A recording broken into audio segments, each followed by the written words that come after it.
All right, ladies and gentlemen, welcome back to the channel again. Narcolepsy Boy 94 here today with another collab with one of the members of the No Name Wrestling Podcast. G in the building. Some of y'all G maniacs about to go crazy. One of Yes, the we are. favorites on the pod throughout the community with the craziest takes. Today, we're going to be doing a little game called WWE Overrated or Underrated. So basically, it's simple. We have 10 superstars that we're each going to name. Whoever he names, I'm just going to say whether I believe they're overrated or underrated and vice versa, just to give a different perspectives on takes, and see how things are, and let us know in the comment section below. If you enjoyed this video, you can play along as well. G, I'll let you plug in some stuff. Maybe you want some people to go follow some, check out some stuff. Also tell them about the podcast page. Of course. Well, first and foremost, please subscribe to the podcast page, No Name Wrestling. We're on the way to 1,000 subs. We've gotten some traction in the last couple of days, so please subscribe, like, comment. Obviously, follow the Instagram, the TikTok, No Name Wrestling. Follow my personal page because I'll be posting wrestling content as well. I think it's G.baby22, G_baby22. You'll see my face. Trust me, I'm not hard to find. So follow that. Follow the Twitter, GBaby22, everywhere. And please, you see the number. Join the G Maniacs. If you want to be a G Maniac, the number's right there. First superstar I'm going to name, we talked about him a little bit on the pod. We've talked about, does he belong in the top 10? Should he not be in the top 10? Seth Rollins, overrated, underrated? Ooh, that's a good one. I think I'm going to go with underappreciated here. And the only reason I say that is because I understand that people want to wait until careers are over before you rank them. Right. I'm of the mindset like if I've already feel you've done everything you can do and you're just adding to it, I can look at what you've done so far based on where you are, put you there. And I feel like Seth, honestly, is kind of getting underappreciated because I feel like he's very much in like the borderline top 10, lock top 15 combos. In my opinion, you're not gonna find me 15 people I'm gonna take over Seth Rollins for real. So I guess I'll say underappreciated. But as far as like where people rank him, I think everybody knows he's one of the best in ring workers of all time. I think everybody knows he can do a heel and a face really well. I think the character work and the stories he's told, I think people understand that he can do that. It's just I guess he would be closer to underrated because people don't put him there yet. I've heard a lot of people don't put him there yet, but I'll more so say underappreciated. He's not a lot of people's like top 10 conversations you had. And even when you talk about in-ring workers, I mean, there's some people who say he's not even a top 10 in-ring worker. So I'm not gonna lie, whoever says that is crazy. Whoever says that is crazy. So for mine, first of all, I'm gonna ask you. We've also talked about this guy a little bit, but he's kind of getting a little bit more of a push now. And before he was in main event scene, and people really didn't know if he should be. How do you feel about Solo Sikoa? I think Solo's been underrated to me. I was one of his supporters on the pod, even when he was in the main event scene last year. Like, I feel like Solo has done his job very well for the positions that he's been giving. When he was in NXT, he was the Street Fighter, but he wasn't in NXT long. They called him up to the main roster to join the Bloodline stuff. He really had to kind of change his whole concept of his gimmick and push back everything that he was known about. He was talking less, had to be more serious. Like, he had to change everything about his presentation. I thought he did very well as the enforcer. He was standing on business. He was the guy who was like the biggest threat in the group. That was the one guy for a while Roman Reigns never provoked within the group because it was like, well, you can't mess with that guy. Like he's a problem. You know what I mean? Like He had that type of feel to him. Then he did the stuff, where he was pretty much copying Roman Reigns, but I think some people don't realize that was the concept of what he was supposed to do. For when Roman came back, it was only going to make Roman a bigger babyface and a bigger, attraction for the bigger purpose line of the story, and you wanted Roman to get back to Ulafala and everything. Now, I will say, ever since he lost that Ulafala, he lost a lot of aura. I ain't gonna lie to you. He's more goofy now, and that's probably more of his real personality that he's portraying on TV, but he doesn't really have that aura and feel to him that he had opposed to, a year or even 2 years ago to me. Right. So I feel like he's underappreciated, underrated for me, just because people I feel like don't appreciate his character work. His in-ring stuff it's decent at best. I wouldn't say it's subpar, but I feel like for the positions that he's been given in every character that he's had to portray, he's had like 3 or 4 different character changes in like the span of like 3 or 2 years. You know what I mean? Yeah. Like he was the Street Fighter, then he was the Enforcer, then he was Tribal Chief. Now he's kind of, none of those guys. He's kind of pretty much himself. So I feel like he's done good for the things that he's been doing. I wouldn't say he's main event level, and maybe that was the big issue people had when he was getting pushed in that main event level because he didn't have that feel. But that was just the purpose of the story for everything that they were telling us, for the alternate ending and stuff. So I'm gonna name this next guy. This is somebody else we've always talked about in the top tens. Somebody I think you've advocated more for, so I probably already know your answer, but maybe you have a different perspective. What about Edge?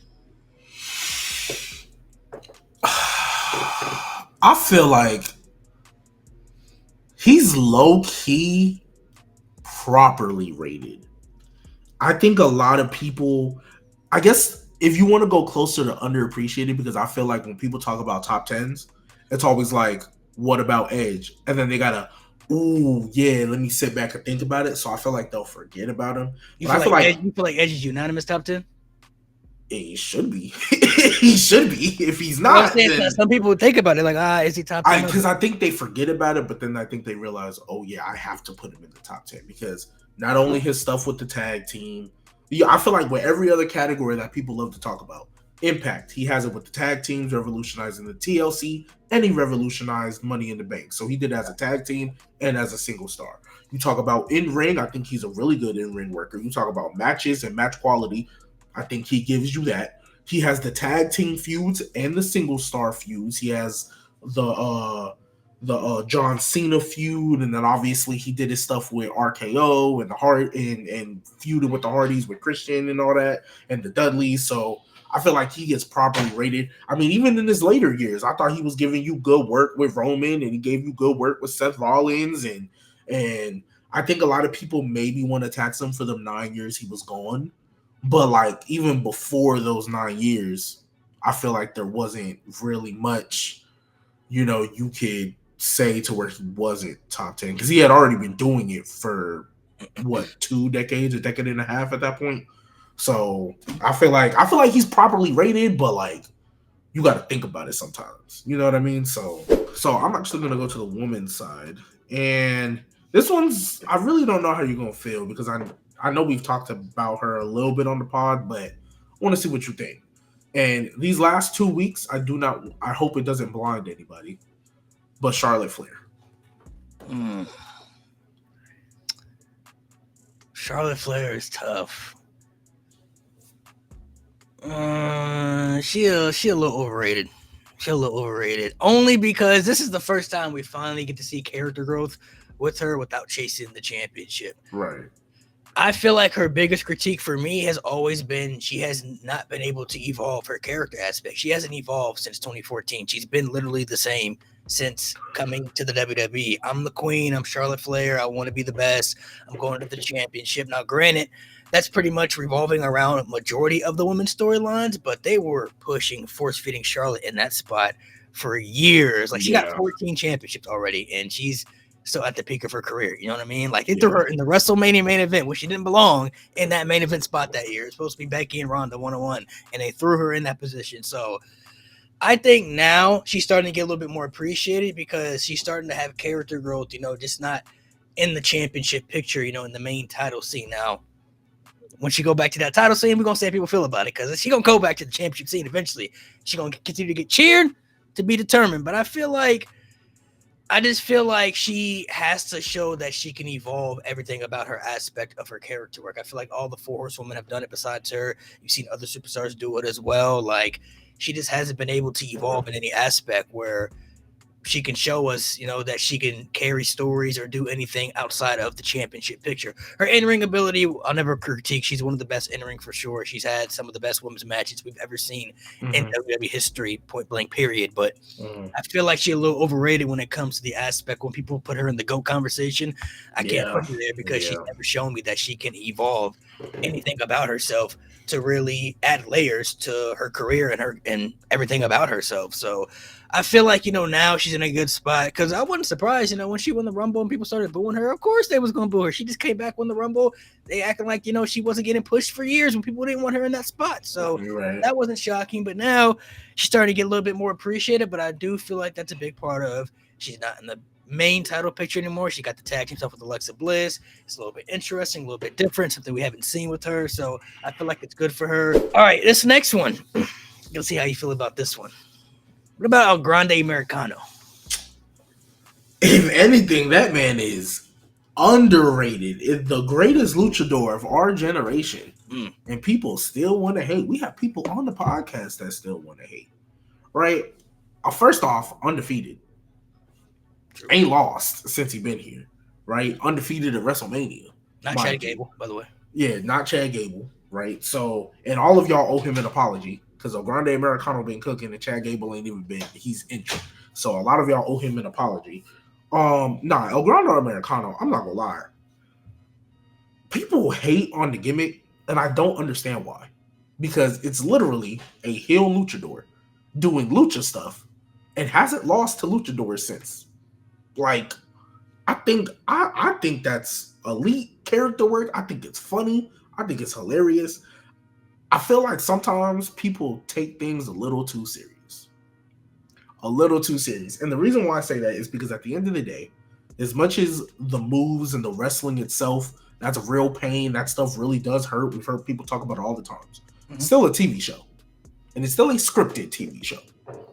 Imagine me telling you that I hate something in real life because in the show, they're telling me like something controversial or something that is like, you know, it might touch a little bit on the nerves a little bit, but it's still a scripted TV show, right? Whoever El Grande Americano is, whoever that may be, I don't think he's like that in real life. I don't think he's JBL going to AAA and telling everybody this is why Trump built the wall, right? Like, I don't think he's doing that in real life. It's a TV show. I feel like sometimes we take things too serious. Sit back and enjoy it. And if he's ticking you off, he's supposed to.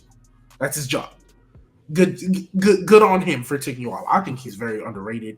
I think in ring he's been doing stuff that I'm like, oh, like he low-key like that.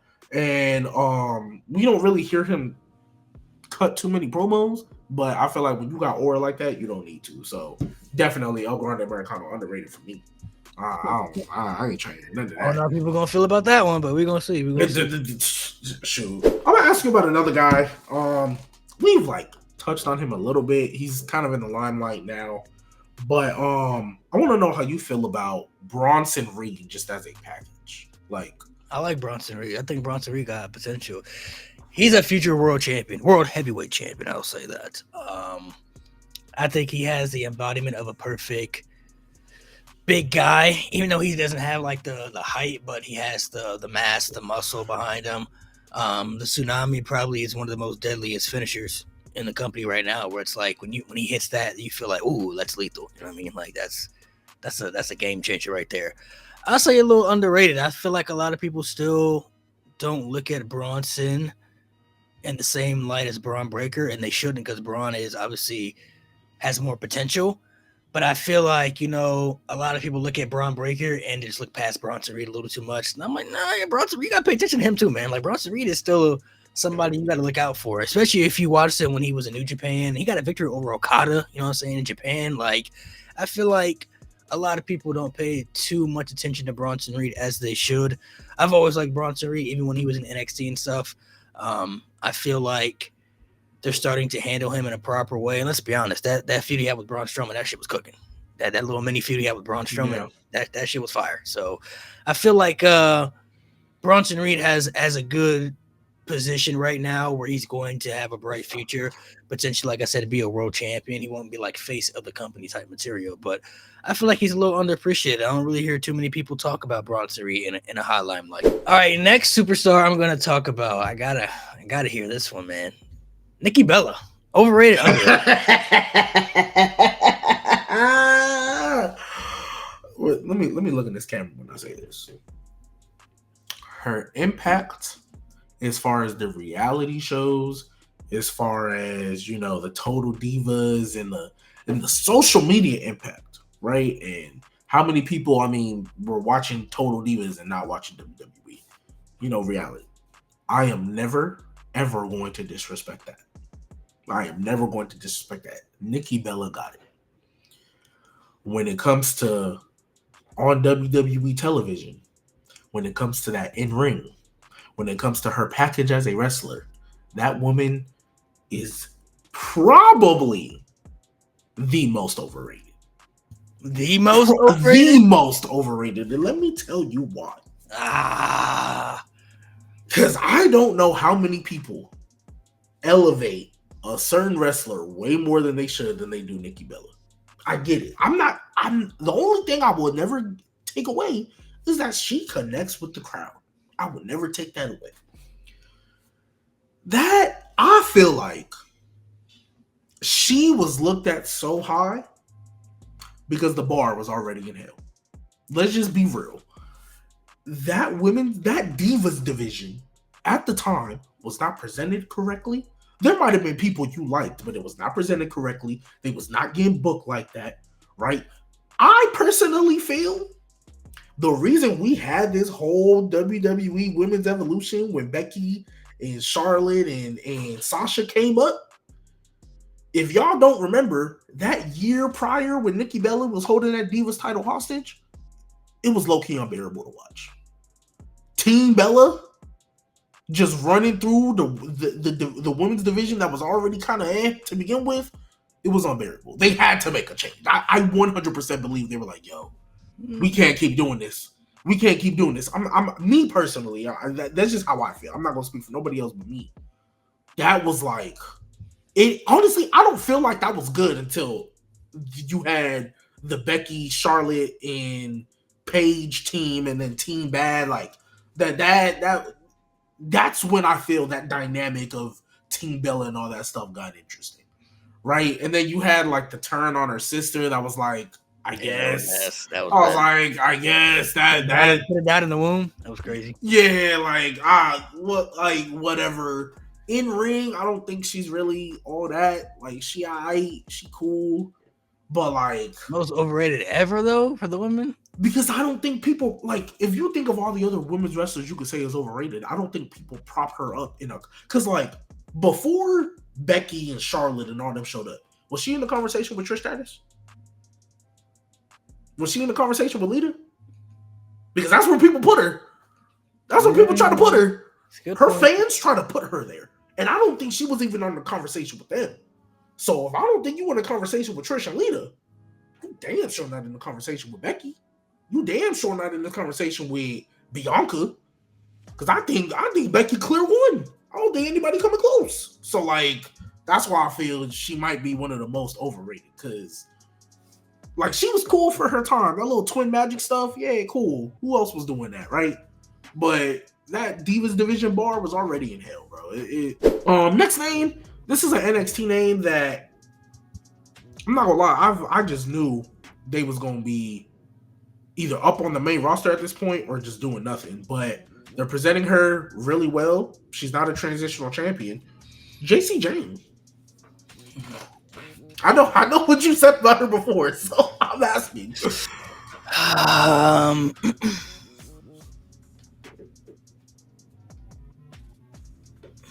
Jacy Jayne's a weird one, man. I don't look at her as like top champion material. When she beat Stephanie, that shocked the hell out of me. I'm not gonna lie to you. That definitely surprised me. I feel like Jacy Jayne got the Jey Uso type treatment where it was like, we're gonna reward you for your hard work. Here you go. Here's your championship, but you're not gonna have it long probably.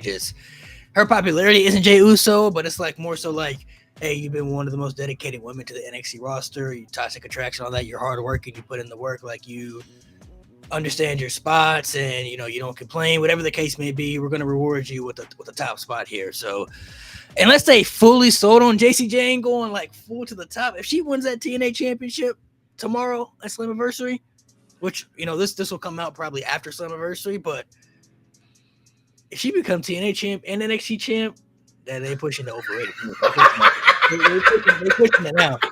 Because I don't see her on that level. I don't see her like being top star, main event level. That's when she's pushing the overrated category to me. Because her in-ring skills are okay. Her promos are decent. But then again, I'm not going to lie, Mandy Rose shocked me too. Because Mandy Rose was a nobody on the main roster. She went down to NXT and completely revamped everything about herself. We thought she was gonna come up to the main roster. And prove like we was like, bro, she gonna be the world champion on the main roster. Like she cooking. You feel me? Like she got a good presentation, good promo, Her matches are pretty good and decent at best, and then everything happened what it was. But Jacy Jayne hasn't really stepped up or evolved to that level for me personally. So I'll say overrated just for the fact.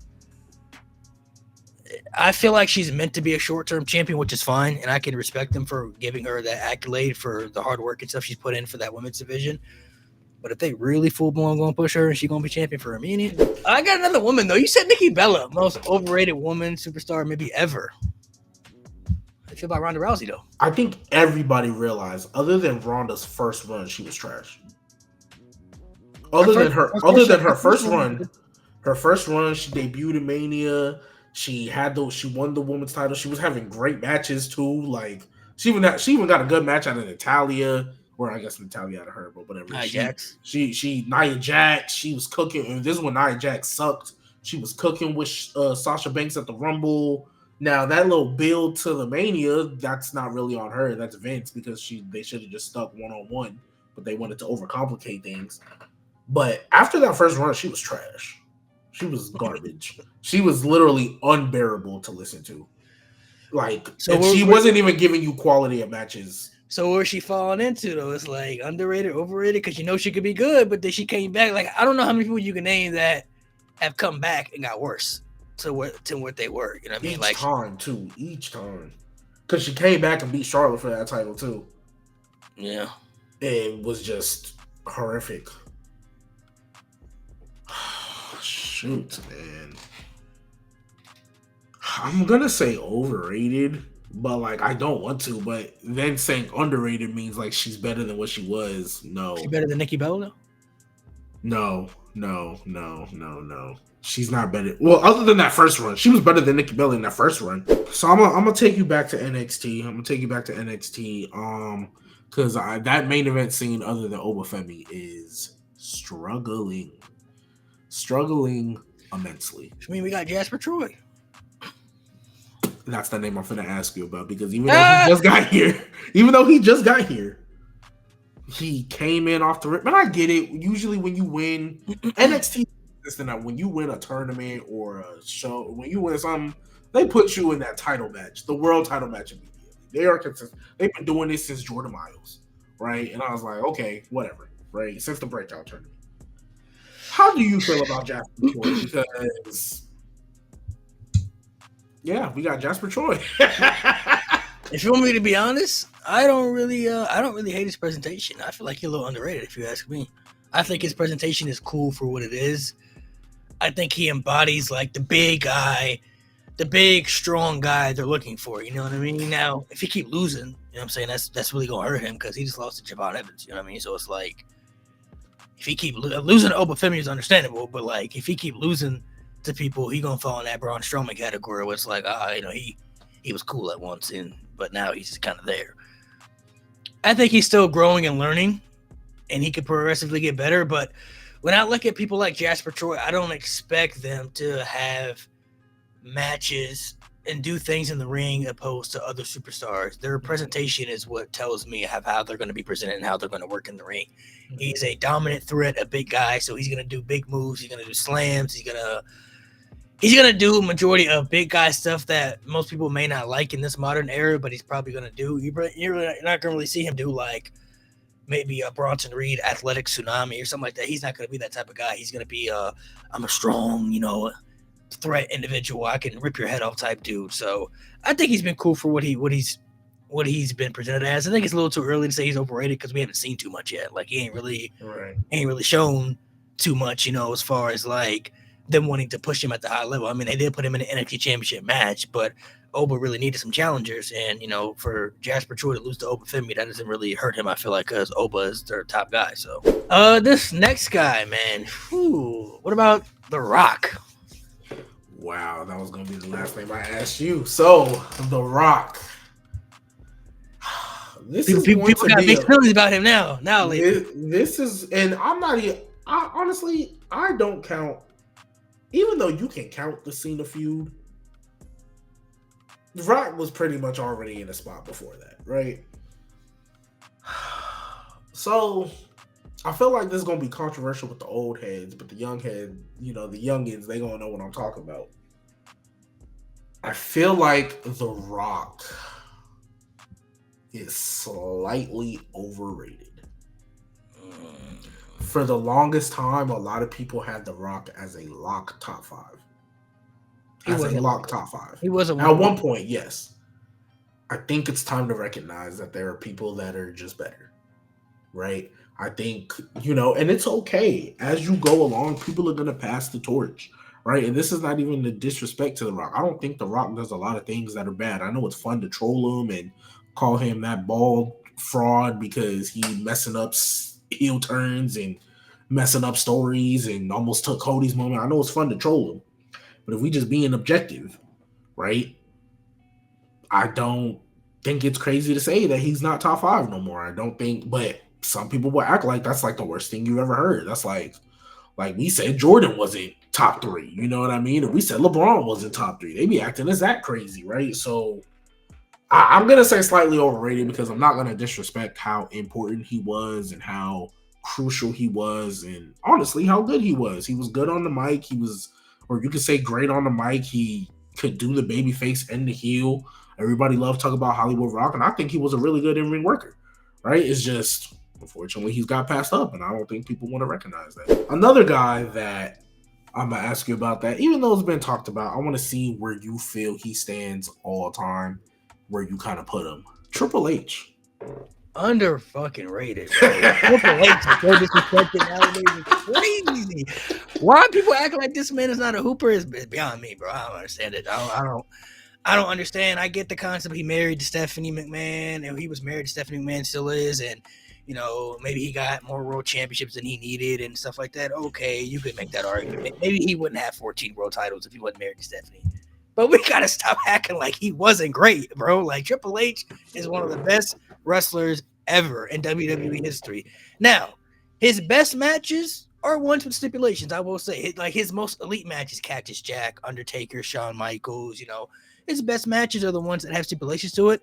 But we've also seen him have very good matches without stipulations. He had great matches with John Cena, Jeff Hardy, many people without stipulations, added to it. So Batista, I feel like Triple H, and now that he's a booker, he's going to face some more backlash too because of his booking decisions and everything. But, the stuff he did with NXT, he gave us one of the best eras we've ever seen in wrestling history. The main roster, obviously, is going to have different bookings and stuff like that. But I feel like when people put Triple H in the top 5, it's a little crazy to me. I wouldn't put him in the top 5. But when they say he's not top 10 or he's barely top 10. Yeah, that's crazy. You can't name 10 wrestlers better than Triple H in WWE all the time. It's impossible. It's impossible. I'm going to go with another women's superstar. How you feel about Lita?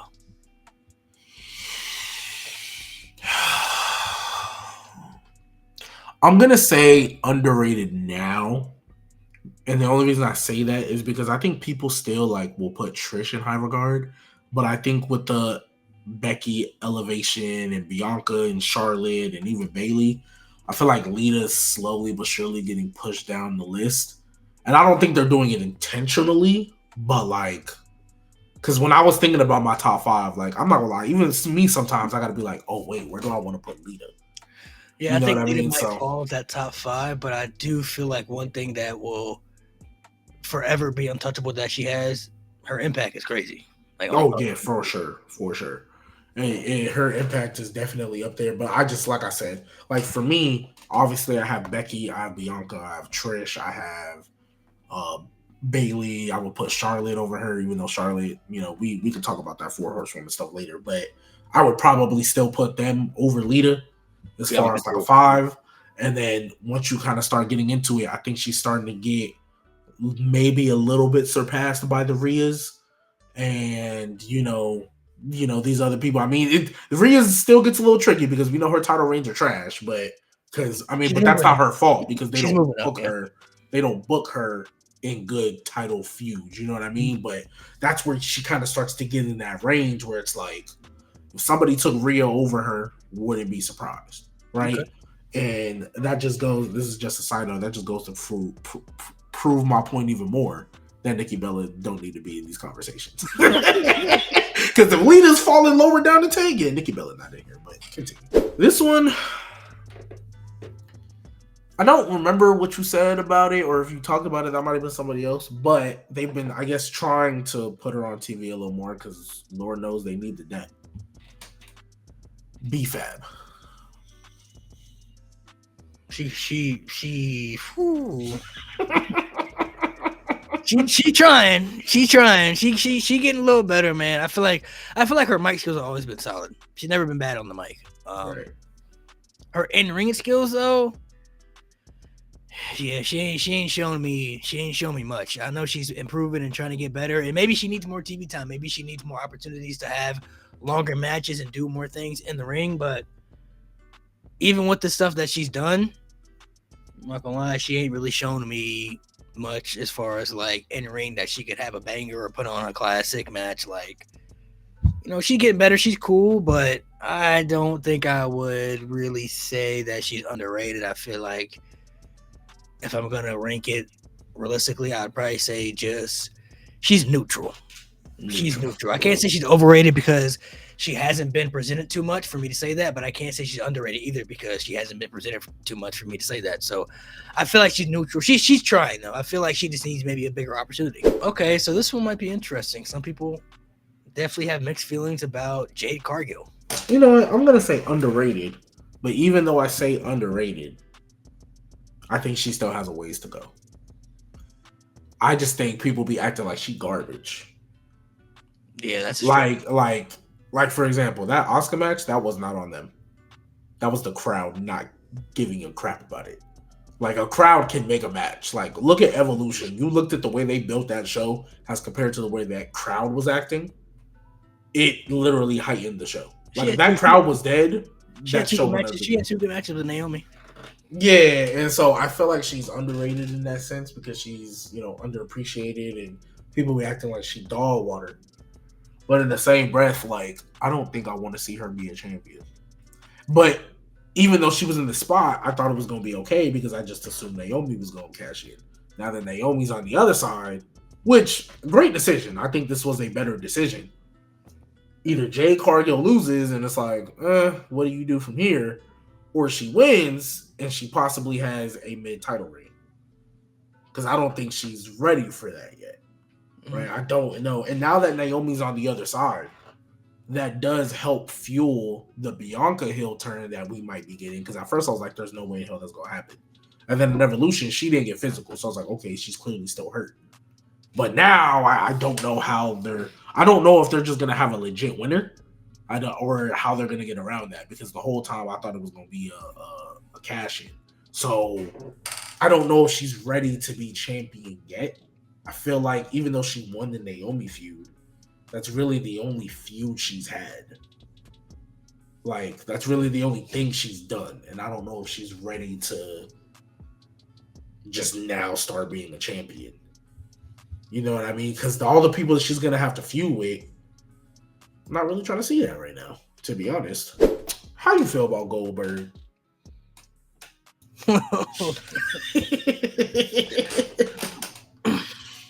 I guess it just depends on how you rank him. I honestly feel like Goldberg's a little underappreciated for his peak.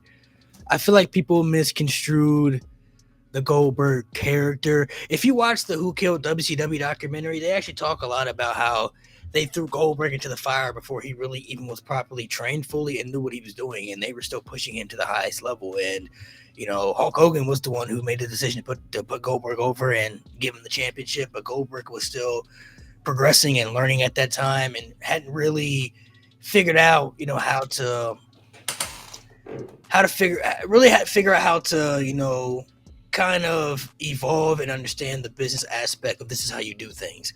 The Goldberg character, though, was never meant to have the best presentation, to be a great wrestler. Goldberg was just a monster. He squashed people. He beat people up. He had a super believable character that people bought into, and when he came to the ring, you felt like this guy could rip your throat out. This guy could rip your head off. This guy is legit badass. His presentation was through the roof. His aura was crazy. Like, he obviously didn't really improve too much when it comes to the wrestling ability, but maybe to his detriment, maybe he felt like he didn't have to because the Goldberg character was so dominant. Oh, this is who I am. This is what I do. I don't really have to be Bret Hart in the ring, or Kurt Angle in the ring, or Shawn Michaels in the ring, or AJ Styles in the ring. I don't have to even be like a John Cena, average type in the ring. Maybe he just felt like, this is who I am, this is what I'm about, this is my character, this is what I'm going to stick to. It's like a blessing and a curse for Goldberg. I will never rank Goldberg as far as in ring wise. He's at the very bottom. You know what I mean? But when it comes to presentation and stuff, Goldberg might have the most dominant peak in wrestling ever. 176 straight wins. He was dominating everybody in convincing fashion, and people bought into it. They believed it. He was like Mike Tyson of wrestling. They would pay to watch him just beat people up in like 2 minutes. You know what I'm saying? They go crazy for him. So it's like a blessing and a curse. I also feel like the later years in his career, due to certain booking decisions and him beating certain people, also kind of made people feel a certain way about Goldberg too. But Right. I feel like a lot of people downgrade what he did for his peak, though. Like, Goldberg's peak was pretty insane. Next one. What about Natalya?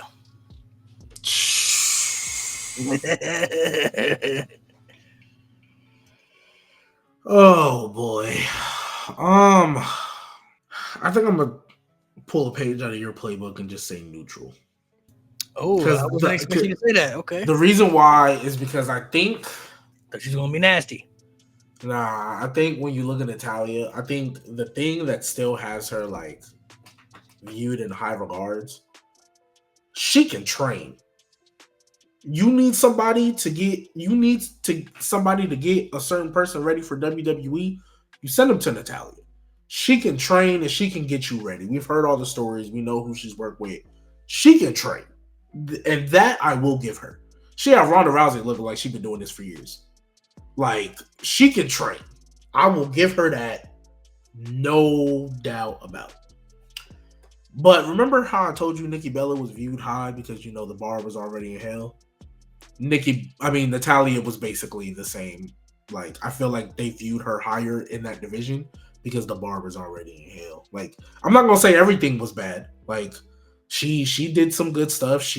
Wasn't she part of like the first women's table match or something like that or whatever? Mm-hmm. Yeah, first. So like she I'm not saying she did trash stuff, but like it's really like forgettable. It's really like she was a tag team with Beth Phoenix. That was cool for a little bit. You know what I mean? I know she was a gimmick. God, the farting gimmick was crazy. That shit was wild, bro. Yeah, bro. So like I'm gonna say neutral because I don't think anybody really ranks her in-ring career high, but I do think she gets appreciated because they know she can train. Let's go with our current champion on SmackDown. How do you feel about Tiffany Stratton? I thought you was gonna say John Cena. Nah, that one's too easy. I know that one. Tiffany Stratton, I'm not gonna lie, she seeing her now, she kind of overrated a little bit. Yeah. A little bit. Her in-ring skills are very good. I feel like she could provide good matches, but her promos kind of cringy a little bit. Her storytelling, nothing really spectacular. She's kind of a little mid. I'm not gonna lie. Even when she was in NXT, her championship run in NXT was nothing too spectacular. Her match quality isn't the issue, but her character work and her promos, she has a good presentation. I think she has the look that WWE wants. Like, hey, she's a superstar, and I'm not going to disagree with that. But everything else, though, that Charlotte feud was one of the worst builds WrestleMania ever had this year, for sure. Maybe even the worst build. I don't know if she's ever even had a good build for anything that she ever Charlotte's never had a good build, but that was one of the worst matches Charlotte's had. Yeah, that match was very subpar. I'm not going to lie. Very subpar. Now, she just had a good match with Tiffany, with Trish Stratus, though. I will say that match with Trish Stratus was, I think that over-exceeded expectations for how good that could be. But Tiffany she's a little overrated. I feel like people are probably looking at her a little bit higher than she really is. She got to provide some more sauce. She got to prove that she can have a good championship reign, a good story. Some of that does have to do with the booking decisions they do make, but yeah, because I was going to say half of it is not her because in NXT, I still felt like her promos were a little mid, but she was more presenting true to her character in NXT, which is supposed to be like the high school cheerleader, the preppy one, the rich bougie, basically what's old girl name from High School Musical? She was supposed to be Sharpay. She did that, yeah, and she did that more in NXT. And so in NXT, you could kind of get away with kind of her presentation style and all that because she was acting like Sharpay. Whereas in the main roster, it's Tiffany time. I don't feel like she's Sharpay. And they turned her babyface when they really shouldn't have. Because Sharpay is not meant to be a babyface. If she's going to be Sharpay, she has to be a heel. Right? But WWE, for whatever reason, oh, you're getting cheered? Babyface. Last one I'm going to ask you about. Jeff Hardy. Woo, boy. Y'all already know how I feel, man. That man is overrated. Whoa. Overrated. In what aspect? In the aspect of people put him in conversations he doesn't need to be in, just strictly off of, oh, he was bigger than Obama in 2000. It's not enough. It's not enough. Now, does he have the tag team, aura? Of course he does. I will never take away how him and Matt and Edge and Christian and the Dudleys revolutionized tag teams. I will never take that away from them, right? As a single star, he did have popularity. He did have peak, right? I'm not going to say it wasn't crazy. Do you think if he had stayed on a straight path, he could have been bigger than John Cena, like he said? No. I don't think and that's where I was going to go. I do not think he could have been bigger than John Cena because, one, Vince would have never let that happen. That's the first thing. Vince was never going to let anybody be. If Batista couldn't be bigger than John Cena, you wasn't finna be bigger than John Cena. That's just straight facts, right? I think he would have been a more consistent main eventer. But another thing that goes into it too, we got to talk about what actually happened, right? I'm glad he's better now and all that stuff, but he was the one who kept hurting himself, so he couldn't be there as often. He got suspended and was in rehab, and I'm glad he's doing better, right? I get it's not an easy thing to overcome, but I just have to go based off of what happened, not what could happen. If we rank on what should have or what would have, right? A lot of people's top 10s would be a lot different. A lot of people's top 15s would be a lot different if we rank on what should have been. And oh, he was my favorite growing up. It's honestly more nostalgia than anything. And that's why I say he's overrated. I'm not saying he didn't connect with the kids. I'm not saying him jumping off of ladders and swanton bombing people through everything that he could think of wasn't exciting. It doesn't put him in conversations that he don't need to be in, right? Like, no, he was not bigger than Obama. No, he was not going to be bigger than John Cena. No, and I feel like people rank him as if he was. That's how I feel like people put him. Like, oh, like they treat, how like we talk about this peak with Roman and the Bloodline that has one of the greatest peaks ever. They talk about Jeff Hardy's peak like it's on the same par. Like it's like in the same realm. And I'm like, no. All right. So for my last one, I pretty much already know this answer, but I feel like I would be remiss if I didn't ask you about this person. Mr. Omos, man. Omos, last one for sure. I feel like Omos is definitely underrated.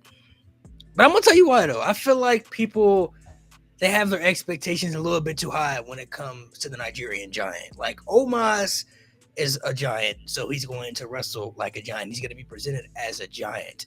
When people watch his matches, I feel like, and maybe it's because of the new era and wrestling has evolved so much, so people are used to seeing more athletic wrestlers and so many more different things that people can do as big guys. But Omos is kind of like a throwback. He's kind of like an Andre the Giant type feel, where it's like if they really wanted to present him on TV as a dominant threat and somebody that could be a special attraction or whatever the case may be, he could easily be that.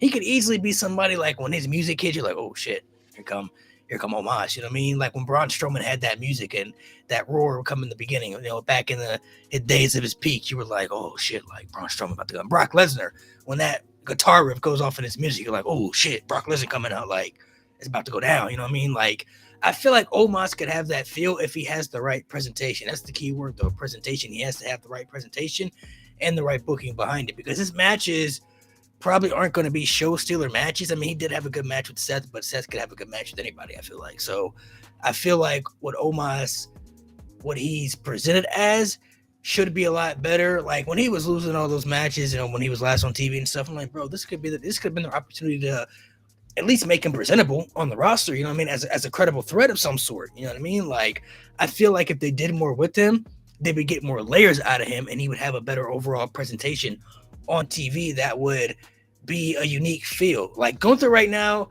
is very unique because there's nobody on the roster that you could point out that embodies anything that he's about.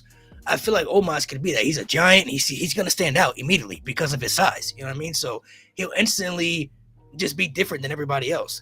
And he could be like somebody they don't have to present all the time, because when you're that big of a dude, you know, maybe you don't want to overexpose somebody. Kind of like what Roman Reigns is right now. Like, they're not overexposing Roman because Roman has reached that level where he doesn't have to be there all the time anymore. He's a special attraction. He is the attraction. When he shows up, people going to watch. You know what I mean? People going to pay attention, whether they like him or not. So I feel like Omos, if he just had the right presentation, I feel like he could have been he could be in a better position. Kind of like Kane and Big Show. Like, we look at Kane and Big Show and they're legends, but we always look back at Kane like, bro, Kane could have been way better than what he was presented as. Like, why was this guy out here dancing with Santino, doing the trumpet dance and all types of goofy stuff? Big Show got 30,000 baby facing heel turns. You know what I mean? Like, these people we look at, we feel like could have been a lot better if they had a better presentation. But, and Omos, I'm not saying is on the same level when it comes to the in-ring aspect of those guys. Those guys are way better in-ring. But I feel like if he had a better presentation, I feel like he could be in a better spot. They don't do nothing with him. So, all right, y'all. Well, that was an edition of WWE Overrated and Underrated. Let us know if you agree or disagree in the comment section below. I'm sure some people probably gonna agree and disagree with things we had to say. Some people were a little bit tough to rank, you know, because I kind of feel like there were certain people that kind of like in the middle, but not really up here or down here either. So it was kind of, you know, flippy floppy trying to, you know, mark certain people where they belong. But G, appreciate you taking the time for coming through. Make sure you guys subscribe to his platform, check out all his content, man, wrestling related, and check out the No Name Wrestling Podcast every Sunday, 5 p.m. Eastern time zone right here on this platform. And we have our own YouTube channel as well, which you can go subscribe to. We'll put the link in the description below. Man, it's been good. It's been good. Maybe do a part 2. People want to see a part 2. We might have to do a part 2. For sure.